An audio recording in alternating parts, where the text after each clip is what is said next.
We will be starting momentarily. Please be patient. It's waiting for people to load in.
All right, I'm gonna go ahead and start.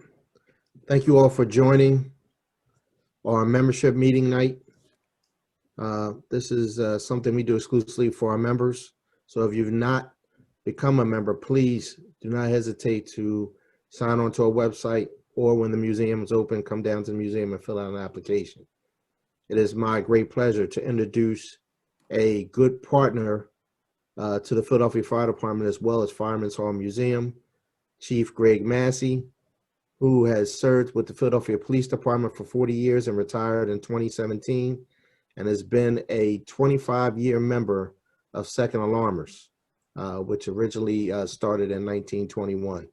And Chief, you're going to present to us some stuff about Second Alarmers, as well as what we can expect for our 100th year anniversary.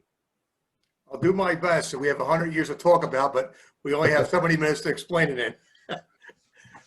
First, I'd like to welcome the audience tonight, and let me extend a very healthy and happy 2021 to everybody that joined us tonight.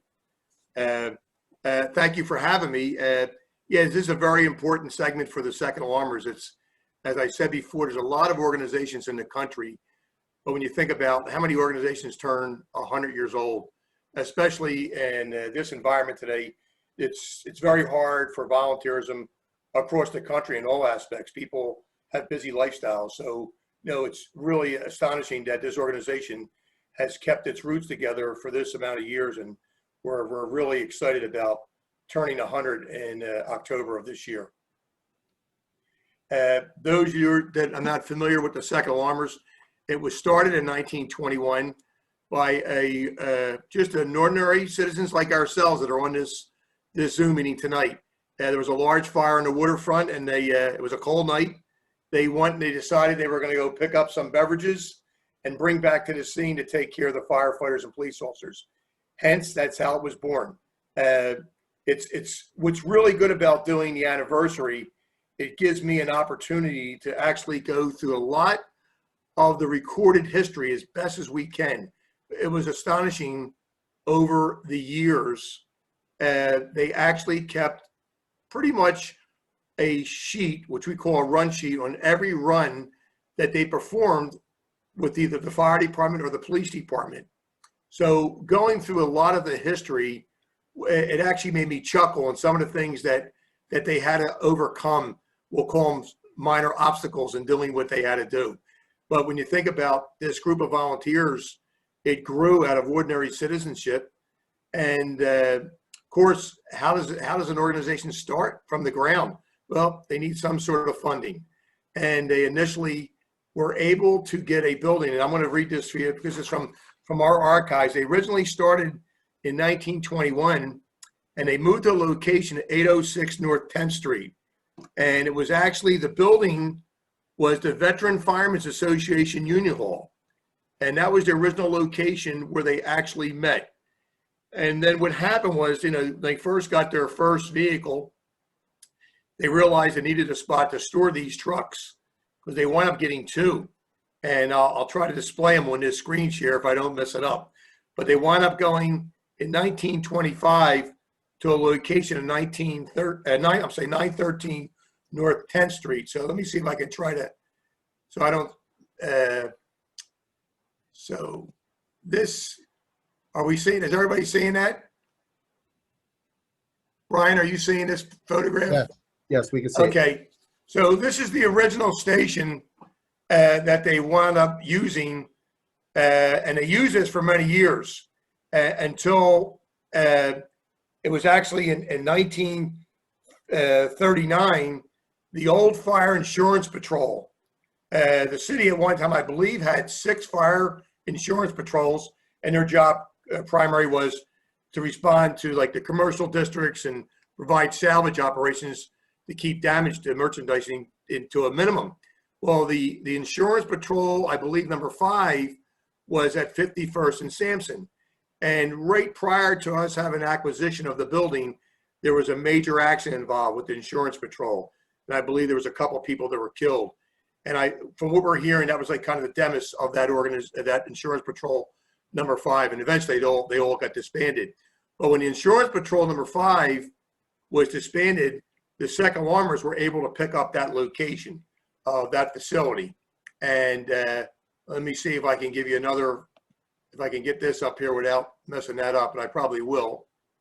Let's see. Oh, that picture's, how we get, it's sideways. I got another one under it.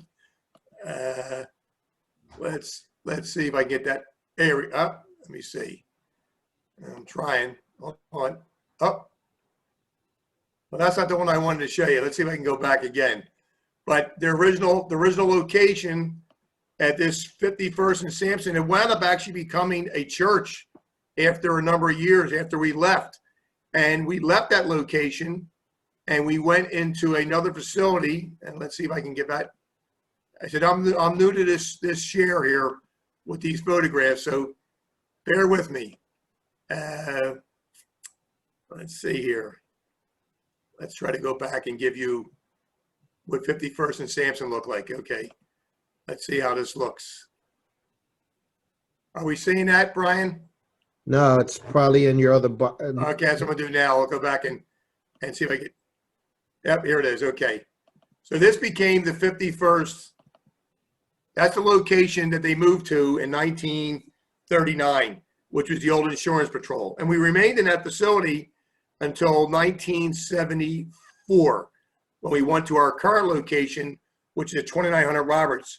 Now, what's interesting about this building here, you know, it did become a church, and I'm not sure if it's still in use, but it's located at 51st and Sampson. But I'll tell you a real funny story. When doing the history of the second alarmers, this particular location, it really struck out. So we always talk about you have to overcome obstacles that occur when something happens. Well, you can't see in this picture, but there was actually a trolley tracks. A trolley would make the turn at this location at 51st and Sampson. So one day, the members of the organization, this is all documented on our run sheets, they had one of the trucks outside and they were washing the truck, but it was too far out in the street. Well, the trolley operator apparently was making a turn, thought he had clearance, but he didn't, and he hit the front of the second alarmer's truck and broke the wheel.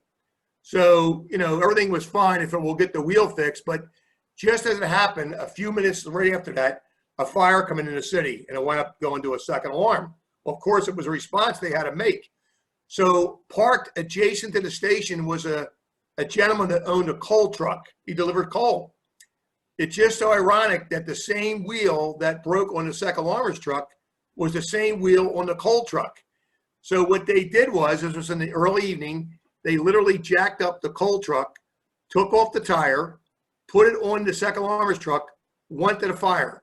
When they came back, they took the tire back off the second alarmer's truck and put it back in the coal truck and left a note on his windshield. Thank you for letting me use your tire. But these are like some of these funny anecdote stories that I'm starting to find out, but it happened at this particular station right here at 51st and Sampson. So, you know, it's just, and you look back and there's many stories. Unfortunately, we don't have all night, but it's just a lot of information that over 100 years time span, and probably a lot was never even recorded. You know, this year, I should say this year, last year, we lost 2 of our longest members ever in the organization. One was George White. George White was a chief and held many ranks in the organization. And George passed away in June of last year, and he had 72 years with the organization. And he joined the organization in 1948. And right after he joined, another individual joined, and his name was Joe Farley, and he joined in 49.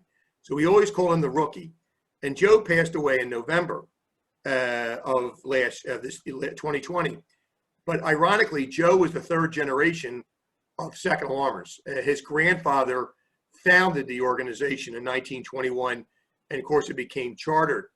So when you think about it, George passed away with 72 years of knowledge, and Joe at 71 years. And we were very fortunate over the years to sit down at times with them. We actually put on a tape recorder and to record some of their conversations of things that were notable to the organization. You know, of course, the biggest question was, what was your biggest fire? You know, things of that nature. So we do have them on tape, and we're trying to extract some of that information now to be used for the anniversary that's coming up, because we are planning a memorial service for these two individuals, because I don't think it, you know, when you look at an organization today, you have two members that gave 72 and 71 years of their life to an organization, and they were, you know, both had busy family lives. George was a vice president of Cigna Insurance and still maintained a very active lifestyle with organization. And Joe raised a family. He was an elevator repair mechanic. It's just that when you lose something like that, so much knowledge we know that we probably never learned, that we'd like to tap into them and say, wow, what else can you tell us that made this so unique? But so that's what we're talking about as far as that station there and we're at. So I'll try to give you, for those who don't know where we're at today, let me show you this here. This was the very first Second Alarmers truck. Does everybody see that? Yes. Okay. So what's ironic about this truck, it says Fireman's Coffee Service. Well, you know, I guess at some point they said, you know what, we can't slight the police. So they actually changed, when they went to another truck similar looking to this, they went to a larger sign that they hung on the side of the truck, and it said Police and Fire Coffee Service. Now, what's unique about this sign, so when I came to the Second Alarmers, you know, the station looks a lot different now. If someone hasn't been there in many, many years, it's a totally different station on Roberts Avenue. And that Roberts Avenue location, we were very fortunate. Those who remember the Budd Company, the Budd Rail Company built rail cars.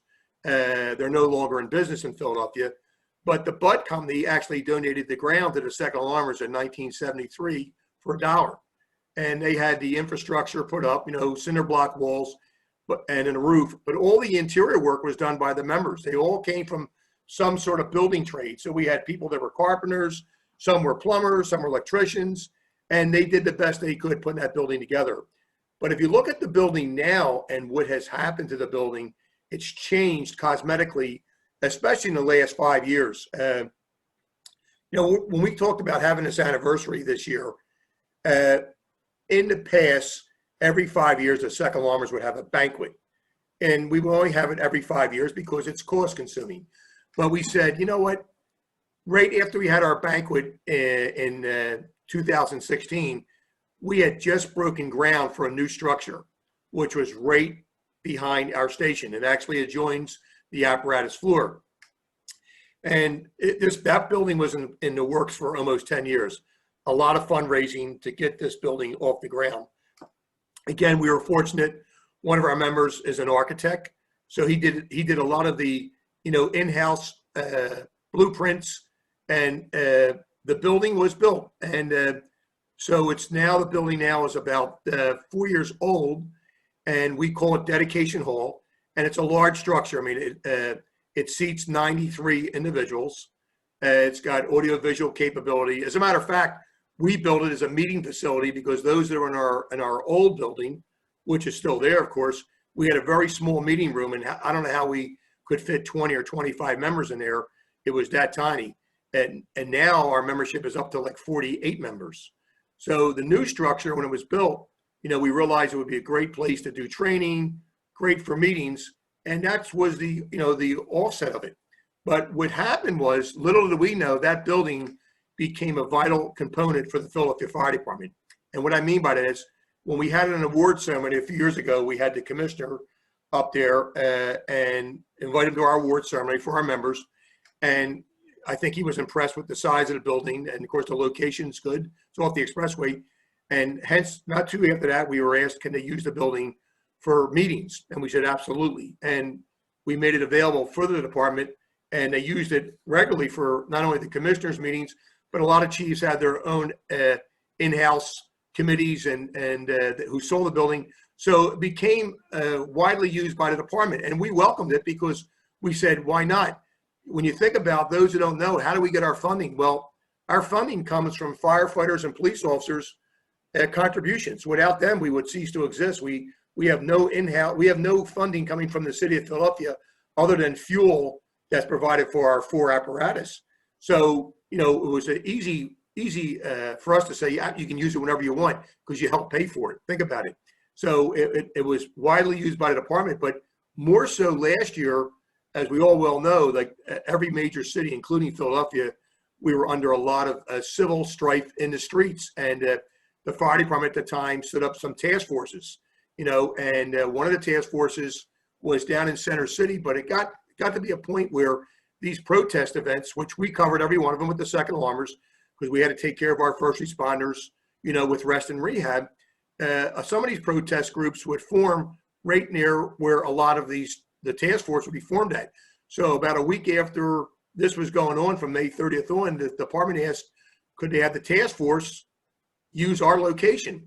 And I said, yeah, we can store your people, but the apparatus, you know, there's no way we could put them in the station. So they left the apparatus in the street. And of course, we asked the police department to keep an eye on the apparatus, but we had up to 20 PFD members that were staying in our station around the clock. And Dedication Hall really became advantageous because what happened, not only is it a large facility, but we were able to put up cots in the facility. So they had sleeping quarters. So near at nighttime, they can actually bunk out, you know, not as comfortable as a firehouse, but at least they had sleeping quarters. And whenever they had a response, they'd respond from our station. And that task force was active for almost 2 weeks before the task force were eliminated. But right after the task forces got eliminated, the department had called a COVID transportation team. And their job was to transport any COVID individual that a medic may come encounter with. It would not have the medic. So the COVID transportation team took over our building on June the 16th. I don't want to say took it over. They asked again, can they use it? I goes, absolutely. The task force just left, so it's wide open. So the COVID task force, the COVID transportation team stayed there, and they would work Monday through Saturday, day work, and they were there until the last, I guess, 2 weeks. So they were there for over 7 months. So we housed the fire department, and it was a good aspect for us because, you know, our members are all volunteers. And when we're on the fire ground, it's really good to network with the firefighters. But that's not the place to network. It's busy. People have assigned tasks. When they came to our station over the past 7 months, it really got a chance for us to really meet a lot of individuals, both officers and members in the department. And our members got a nice rapport with them. So it was Dedication Hall, getting back to the initial, if that wasn't built, we could never been an asset to help out the department in that time of need. And we always said it, if it ever happens again, and history usually does repeat itself, that building will always be available if somebody wants to use it for that aspect. So let me see if I can get something, a picture of where we're talking at. Let me see here. Excuse me. I don't want to. Here we go here. So let's try to bring up a current picture of the station that's pretty much current. And when I say pretty much current, I said the building itself. Let me see. Just bear with me, everybody. I'll never get a job at MGM. That's for certain. Let me see here. Now, Brian, I got you up here. I don't know. I figure out how we get this up here. Okay, does everybody see that picture? No, you probably got to go back into your box that you went into. Yeah, you're right. Yeah, okay, sorry about that. So let's see. I'm trying to get. Let me see here, Brian. I don't know what's happening here. Anyhow, I'm doing the best I can, ladies and gentlemen. Uh, Go back- anyhow, Once you click on the picture, go back to that box Yeah. that opens up in. yeah, I'm going back and see here.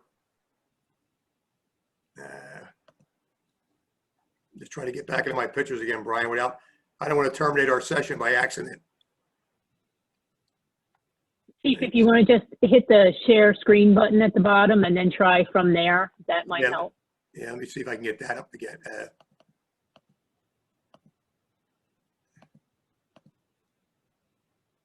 All right, here we go. Let me try that now.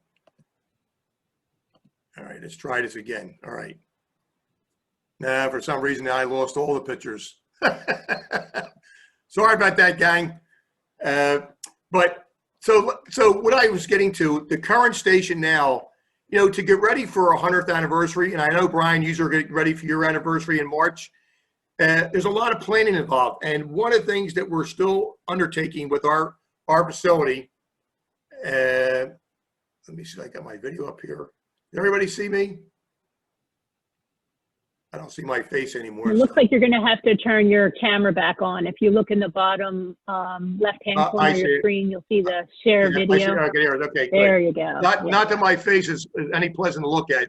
You rather look at pictures. But so one of the things that we wanted to do to make this event memorable this year, and this is an open invitation to everybody tonight that's on this meeting, and of course the entire department. There's been information going out through a GM regular, I believe, already, and there'll be more going out. So we're in the process right now of making the building cosmetically a little bit more appearance-wise. So recently we just had our station apron that was really in disrepair. The original station apron, it was built in the 70s, and it was sinking and cracked. That's recently been redone. Thank God we have some members that still have good trades experience. So our kitchen was completely redone over. But the one piece that we're proud of, that we were able to put a timeline of everything that occurred from 1921 to present in photos. So we actually have an artist that'll be coming in the next 2 weeks, and they're going to be painting a mural on the wall as a timeline, and it's pretty unique. She really was able to take some photographs and add another touch to it, which I didn't think it would look that well, but now when I look at the bigger picture, it's going to be something that we're going to be very proud of. So the mural will be another added piece that everybody's going to see this timeline that I'm not really doing a good job presenting to you tonight, but you'll see it that day. But if you remember a little while ago, I talked about that police and firemen's coffee service sign. That was on one of our trucks, and it's a very large sign. So when I first got into Second Alarmers, I'm, as usual, just going through the station, and they had an old boiler room on the outside of the building. So I'm going through there and finding what's in this building, what's there, and I find this sign. And this sign is in disrepair. I mean, it rusted over the years. Luckily, they brought the sign with them when they moved from the original station on 10th Street to 51st and Sampson, and then to our current location on Roberts Avenue. But I said, man, this is a great piece of history, but it's really a bad disrepair. So when we started showing this sign to the artists, she said, you know what, I can restore this for you and make it look original. So this is the original sign that hung on our trucks from the 1920s. So we said, once this sign's restored, we're not going to hang this on our truck, but we want to mount it on the outside of the building because it is very large. So it's another piece of history that we want to add to what we're doing, to show, how this organization, when you think about it, we started out as every city has what they call a canteen service to provide food and drink, and of course, Second Alarmers are always noted for our coffee. I'm not too sure about that, because when I first came in the organization, on my first fire, and we were out there, and I saw them making coffee, and they would make a little bit of coffee and add a lot of instant coffee from a jar. And I said to myself, what are they doing? I said, and that was just to stretch it because they were on a fixed budget. So when I became chief and our funding got a little bit better, the first thing I did was get rid of all the instant coffee because it tastes like mud. But what I did notice, and from some of the run sheets that we looked at, the actual people that we serve today, the firefighters and police officers, they became more health conscious. And what I mean by that that when I looked at some of the run sheets of the second alarmist service, one run sheet stood out in particular. It was the very first run sheet that they prepared for a fire that they ran in 1921. I'm sorry, it was 1922 when the sheet was made, because they were making runs in 21, but they really weren't tabulated. So they went to a fire at Richmond and Cumberland Street at the Reading Railroad Piers, and they responded. It was a fire in December, and they responded at 9:30 at night, and they returned at 2:30 in the morning. But what I noticed at the end of the day, they put on what they served. They did 55 gallons of coffee on that service. Now I'm saying to myself, how many people were there for a 3-alarm fire? And from 9:30, they did 55 gallons of coffee. But that's what they did. And when I looked at over the years, coffee consumption was very high with firefighters. Not much. There was some water service. They did drink water. And of course, everybody talks about our famous bug juice. Well, the bug juice, believe it or not, we can say this, that the lime drink, as they called it, was being served in the probably late 30s. And, of course, I remember back in the 70s when I was in the Reserve Fire Force, and I remember tasting it and had a unique taste, and I always loved it. But they did the lime service, but there was a lot of hot coffee service that they did. Some of the other amenities, which you'll be surprised at, and we talk about health conscience, the second alarmers, a lot of firemen chewed tobacco. We actually carried bags and bags of chewing tobacco in the truck.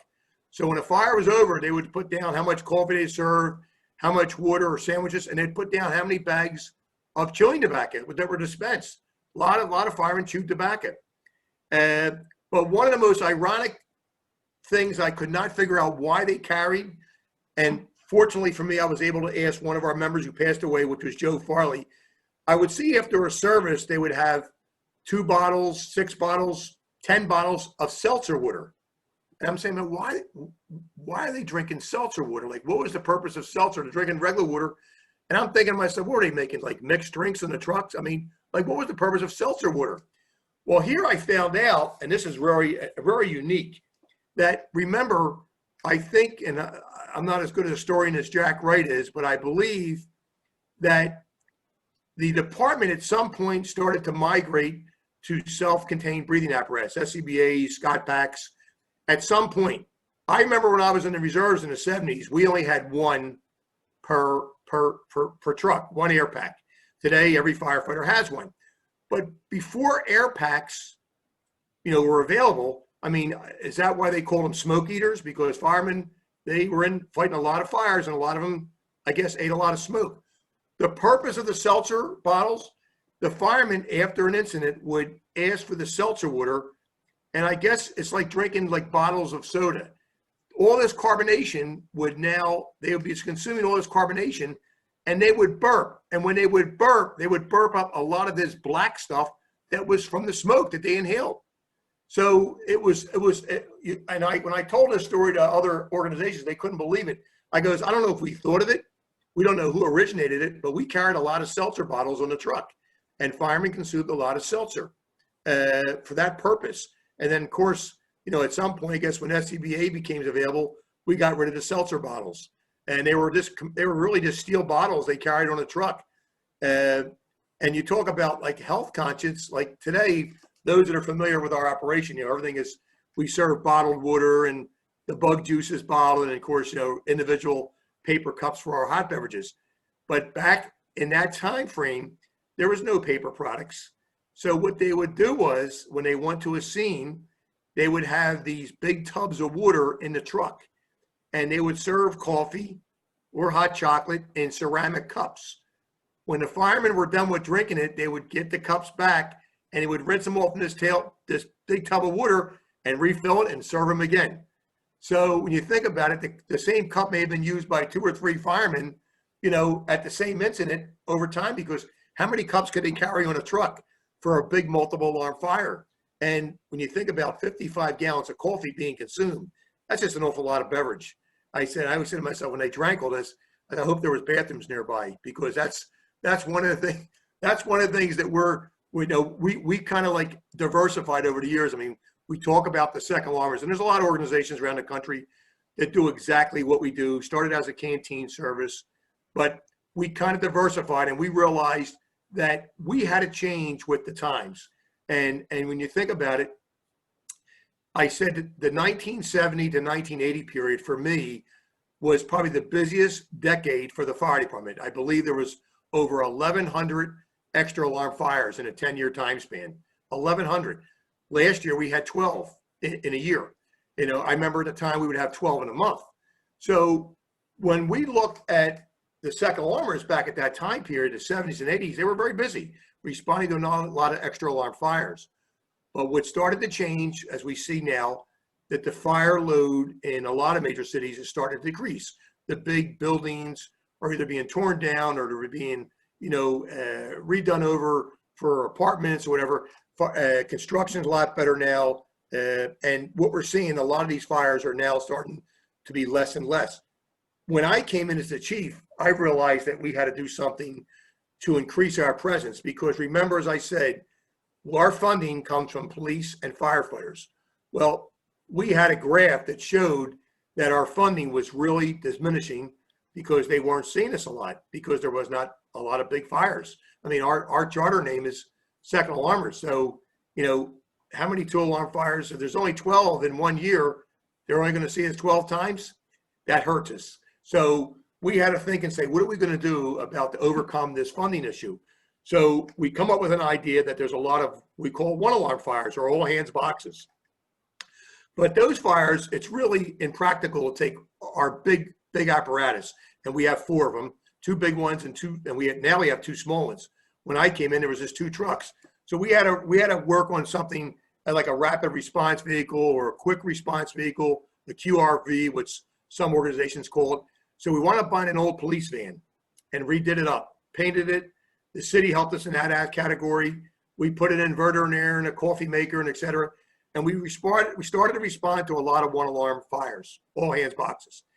So think about that. At the time, we're just providing a beverage service, you know, hot and cold beverages. We were fortunate at the time, Commissioner Hairston was the commissioner of the department at the time, God rest his soul. And he got to know me and I got to know him. And of course, you know, over time, I started to explain, you know, what our purpose was with this new vehicle we bought, which we called SA-10. And we were going to respond to all hands boxes. But I said to the commissioner, as commissioner, in my observation on the fire ground, I'm seeing some other amenities maybe we could provide to make the fire service work a little bit more better on some of these extended operations. So of course I extended, you know, the olive branch. And I said, is there any possibility, because the city was just migrating over to the new 800 megahertz radio system. So I said, is there a possibility that I can get some of these extra batteries, because we hear a lot of times on the fire ground, the batteries start to chirp. They make a sound, which means they're going to start to go dead on them.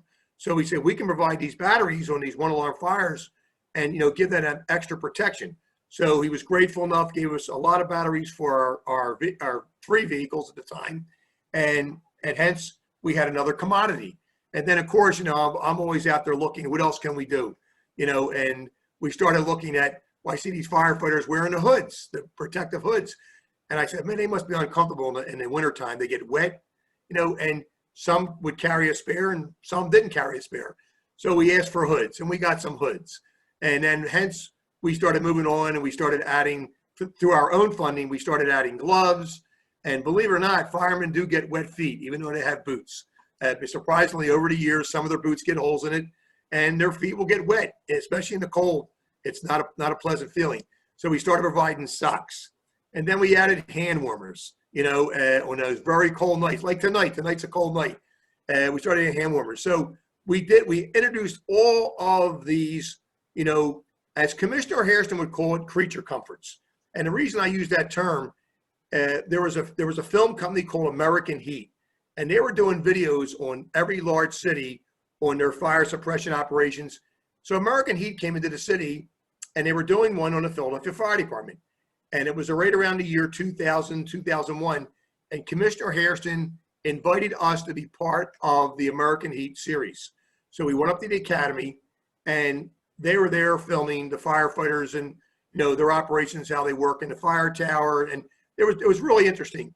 And then they came over to us and they actually came on one of our large trucks and started doing interviews. And I remember this one particular segment where Commissioner Hairston was explaining who the second alarmers were. Who are we? And he started saying, you know, what we do.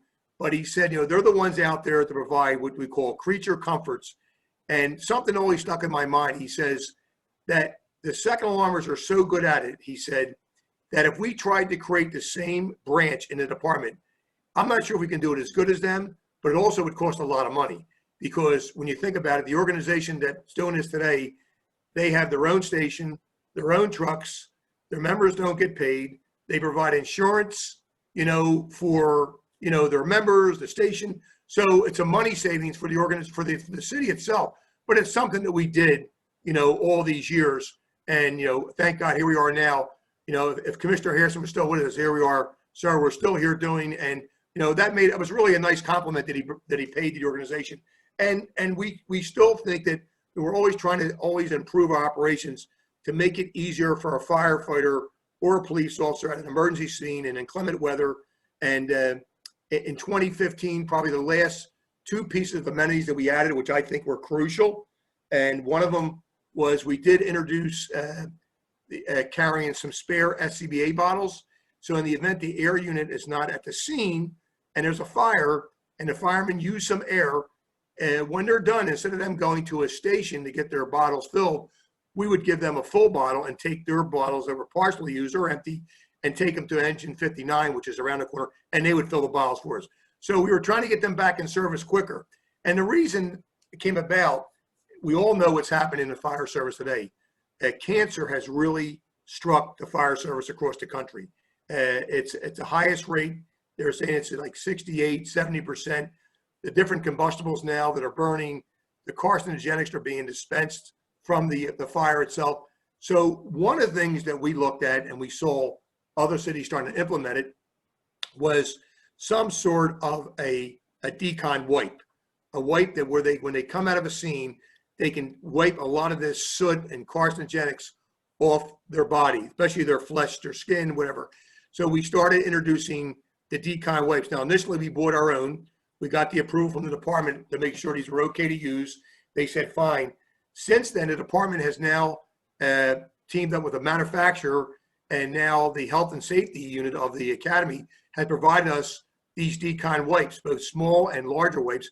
So when we go to a scene, you know, keep in mind, the second alarmers are not a command function. We're a support function. So we can never tell a firefighter that you have to use this or take this. We just make it available. We're a supplement. Everything that we provide, you know, is a supplement to them, whether it be a wipe, an SCBA bottle, gloves, hood, whatever. We're just a supplement. So that's what we work off. We're just a support unit. We're not a command function of the department. So, but we do make all those wares available for them at the scene. And again, and we encourage it. Listen, there's wipes here for you. And we can just see when they come out of a job, you know, what their faces look like. And it would be nice if they get that off. And then they can go back to the station and get properly deconned, you know, get their gear clean, get themselves showered up. And because it's affecting firefighters across the country. So we felt that the decon wipes is a great arsenal for us to be carrying as part of our rest and rehab operation. So I see I have a couple of Q&A questions I'd like to click on. Someone says, hi, what's the okay? I think I answered those questions already. I think I answered. So moving right along, you know, we're talking about where we're at today and our anniversary. So the anniversary this year, I think we have a lot of surprises in hand for everybody. And again, it's going to be an open house. It's almost, Brian, going to be just like the muster. It's going to be an open house. It's on a Saturday. It's October the 9th of this year. And we're hoping that COVID's behind us. That's the key. COVID's behind us. But if it's not, and we're still in some socially, spatially distance yet, we can still do that because we're going to have the apparatus floor as well as dedication hall available. And we'll have a lot of things, not just for the adults, but also for the kids. You know, it's going to be a kind of again, a muster type event where it's open out all day. We do have an agenda that we're putting together that I think is going to be the most important piece for us is we have to honor our fallen, from all the departments, but especially our two members. So there's, in this 100th anniversary, we actually had a committee. I guess it was formed about 18 months ago. And first we were meeting every other month. Now we're meeting every month. And what we're finding out is that we're really going to be crunched for a lot of time. There's a lot of things that still have to be done, to the station. We're scheduled for the spring to have our apparatus floor, a new epoxy type floor being applied, because again, everything is original in this building. It's old. The only thing that's new is dedication hall, and it's a nice showpiece. But the building itself, it just cosmetically, we're trying to make these needed repairs so it'll look nice for the presentation. Because I said to everybody, I'm grateful that I'm here for this anniversary and be part of it, but I know for certain I won't be around for the next 100th anniversary. That's for certain. So I'll leave it in good hands when I do leave. But it's an exciting time for us, and I think it's an exciting time for the fire department, because I want the firefighters and their families to see exactly what we do for them. Because, I guess the question I get asked, it goes, how do you know the second alarmers are doing a good job? I guess that's a good question. It's a good question to ask. I said, I know what we do service-wise. I mean, we just finished up our 2020 annual report, which has not been put out, but I know last year, just in bottled fluid alone, we dispensed over 68,000 bottles of fluid to the department, and we have everything down to how many hoods and gloves and pizza pies and hamburgers, because some of these incidents we have to respond to. It's a long event. We're going to purchase food depending on the time of day, whether it's a breakfast item or a lunch item or a dinner item. So we keep track of everything that we do. But I want the department to see what we do. But the question I get asked, how do you feel you're doing a good job? I said, well, you have to understand something. If you look at emergency scene and rehabilitation, and FEMA has a great documentation out, NFPA has a good documentation out, but we feel, and I stress this to firefighters because I go to a lot of stations all the time, and those that are in firehouses, you see every firehouse, every engine or ladder usually has like an igloo on board, a 5-gallon igloo or maybe a cooler. And I always say, make sure you have fluid in that truck, because we're pretty good at what we do. And what I mean by that, when I first joined the Second Alarmers, we were doing between 70 and 85 runs a year. Last year, we finished up with 742 runs. So you can see the jump in the runs from 77 runs or 80 runs to 742. So we're very, very good at what we do. And the reason we're good at it, because we have the people that want to do it. When I first came in, volunteerism was, it was hard. People worked 2 jobs, 3 jobs. And it was hard getting members to come to the station. Now it's at the point where we have a duty crew that's at the station 24 hours a day now. So there's usually one driver there. Sometimes there's multiple drivers. So when an incident does come in, it's easy for us to make the response because there's someone there. So we kind of upped our game. So we're making a lot more responses than ever before. But when it comes to the health and safety of a firefighter, I tell firemen all the time, make sure igloos are filled with water. And you really think about it, you have to hydrate yourself 24 hours a day, whether you're a firefighter or not. Your body needs water. It needs fluid. Some people like other fluids than water, but it definitely needs water. And when a firefighter or a police officer is in distress and they start to become dehydrated, most of the times it's kind of too late for us to help them out. They're already at that point where they're going to run that cycle, and unfortunately, they're going to suffer some sort of heat exhaustion or heat issue, and they'll wind up either being treated at the scene or, God forbid, they go to the hospital and they administer IVs. Our goal is at the end of every job that we feel that, especially during the hot season, we dispense a lot of fluid, a lot of cold towels. We carry a lot of cold towels, cold compresses, missing fans, and we try to bring that firefighter's body core temperature down so he doesn't have an issue with any kind of heat exhaustion. When we leave, if we see the medic units that are leaving with no firefighter or police officer in the back, we felt we helped. And someone said to me one time, you may have saved a lot of people's lives over the years.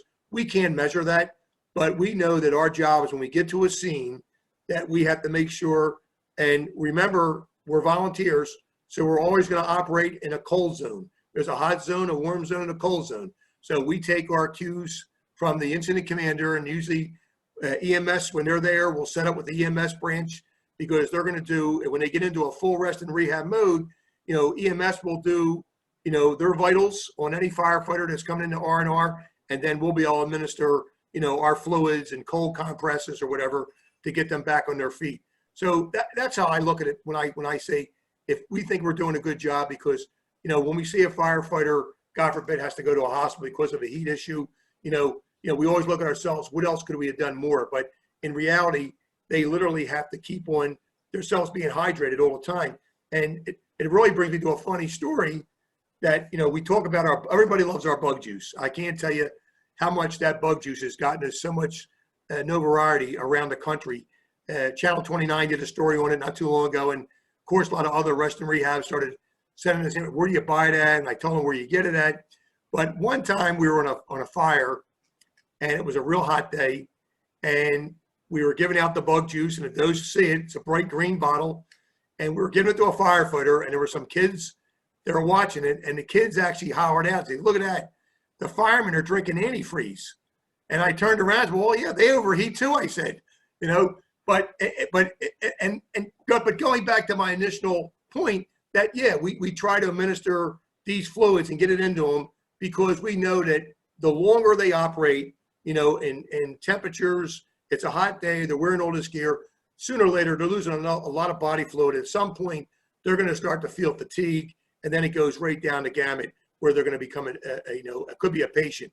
And we try to prevent that. And that's exactly what when you look at our mission statement, that's what we were formed for back in 1921, to perform that type of, aspect where we're going to provide services to our first responders to enable them to keep on operating in all types of conditions, and hopefully they can get back to their station feeling, tired, but not, feeling anything under that when they leave the scene.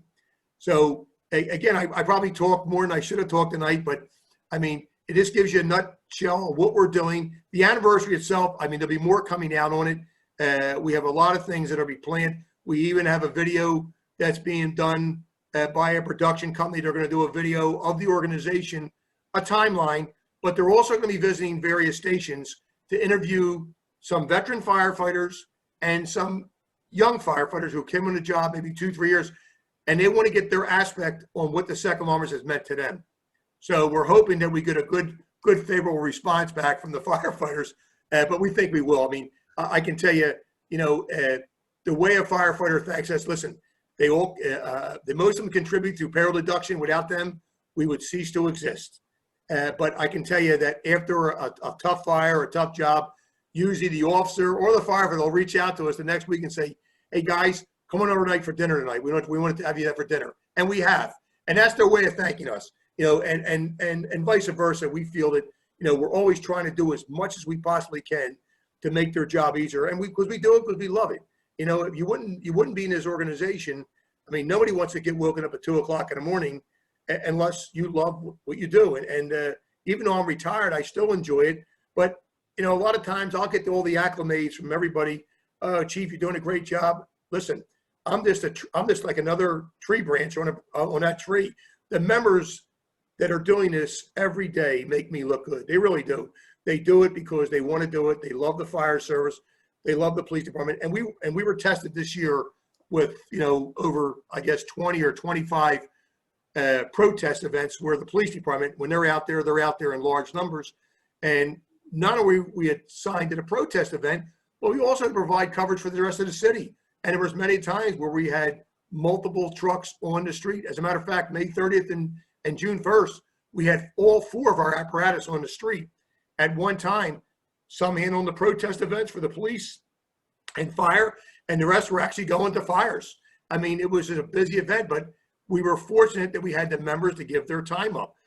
Otherwise, we could never did what we did this year with 742 runs. It's still, when we look around the country and other organizations look at us, and there's some good ones out there. We're just been blessed that we have the volunteers that want to do this. And, this may make people say, wow, they get jealous, but I actually have a waiting list now of people that want to join. because I think our Facebook, which is our only social media other than Twitter, our Facebook, which is a pretty active page, we try to add things on there every day, all positive things, and unfortunately, things that maybe, we talk about this past week, we had a firefighter off duty who passed away. And so we'll put things in that to keep everybody informed. But Facebook has really become a great recruiting tool for us. We used to have a web page years ago. It seemed like it wasn't getting a lot of hits. So we went to the Facebook approach. And since we went to the Facebook approach, I remember in 2011 when we started it, I think we had less than maybe 50 people that were following us in the first year. And now I think we're almost approaching 25,000. And so it became a great recruiting tool, but we have a lot of people come in that want to join, and we take the application. Of course, they go through a vetting process, but we're at the process now that we really don't want to take on any more, because when you have an organization, let's say we get to 50 members, we now get into a span of control. We have so many supervisors, and we have to make sure that we don't have a lot of inexperienced people going to a scene and they cross that threshold from a cold zone into a warm zone and maybe into a hot zone. One thing I preach is safety, safety, safety. We don't want nobody getting hurt, and they shouldn't be any area where they should be at. So when we set up, we're under strict guidelines from the incident commander or EMS where we're going to set up at. So every time that our truck, the wheels go in motion, I don't feel good until they're back in the station again. That's important with volunteers. We don't want nobody getting hurt, and we don't want nobody losing their livelihood because they got hurt on an incident scene and they shouldn't be in an area where they shouldn't be at. So our span of control is now starting to get thin. So we think we're going to maybe take 1 or 2 more members in, and then we're going to have to put a freeze on it, unfortunately, until we, either make more supervisors or figure out a way how we're going to allot, because our duty crews are pretty evenly crewed out throughout the 7-day period. But there are some days, for instance, today, Thursday, we call it Senior Thursday. So our Senior Thursday, believe it or not, we have more retired firefighters now that are members of the organization than ever before in the history. And I think it's a good outlet for them when you think about you become a firefighter and you've done this for a long period of time and now you stop. It's almost like you lose a sense of purpose. Like, what do you do? So we offered, for many years for firemen to come back as a volunteer. And I think they thought maybe that they came in that they would have to get up in the middle of the night. And we said, no, we have people younger that they'll take care of the overnight jobs, unless you want to. But we're very proud that, today, we have a former deputy commissioner of the fire department who's a member. We have captains, we have lieutenants. They're all members of the fire department, did multiple years. And they come on Thursday, so we call it Senior Thursday. And one's a battalion chief, and little I know, he's probably the best cook I've ever dealt with him. I mean, he can really cook up some storms. So when you think about it, the kitchen itself is where it's probably the best place in any firehouse, because there's more discussion at the kitchen table, and you learn a lot at the kitchen table. So on these Thursdays, like today, our Senior Thursday, where all our senior retired firefighters, that's their day there, and some will come tomorrow too. They like it that much. It's a good outlet for them. So we always make that available for retired firefighters, because I said you have to stay busy when you retire. You can't retire from, you really should retire to. And the second alarmers gives them that outlet. They get out there and they get the chance to mingle with the same guys they worked with a few years ago when they retired. And they get out there and see some fires, they probably see more than I've ever seen, but they get out there and get a chance to do things that they enjoy. So again, it's just great for us. And we have one member who's a retired firefighter. He's 81 years old, and he's more active than our younger people.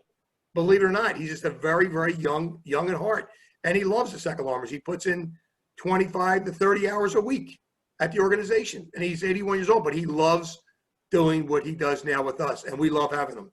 So it's a good spot for anybody that has some time, and that's all we ask for. The training is very easy. It's all in-house. Everybody gets trained how our trucks operate and how this works and generators, and then they go for EVOC training to learn how to drive an emergency vehicle. But the rest is just really, if you have the willing desire to give up some time and be part of an organization that's so rich in history. We're very, very proud to say we're going to turn 100 years this year. It's a very proud moment for us, and I think a proud moment for the city of Philadelphia that we're still there to service them. Well, thank you very much, Chief, for your service with the police department, keeping us safe, and as well as this volunteer organization and all your members down there that I know when I was on the fire ground did their very best to keep us warm, hydrated, and make sure we had the equipment we needed. Thank you. Brian, how was the Brian, how was the coffee? Was the coffee okay? Well, I wasn't a coffee drinker. Okay. I stuck with the bug juice, the water, and the hot chocolate. But okay. But thank you very much. Thank you for sharing this opportunity with us and our visitors. And for those that are not members, please do not hesitate to join our website to become members. This gets exclusive to a lot of webinars that we do now during this COVID time. So please, thanks again, and thank you, Chief. Yep, and I apologize. For joining us tonight. I apologize for the photo mishap, but those that are coming to the October 9th event for us, all the photos you would have saw tonight will be in a history booklet. You'll have a copy at that day. We'll make sure you get a copy. Okay. All Until right. next time, boss. Thank you so much, everybody. And thank you for everybody for listening tonight. I hope I gave you some insight on our organization. See you then. Thank you.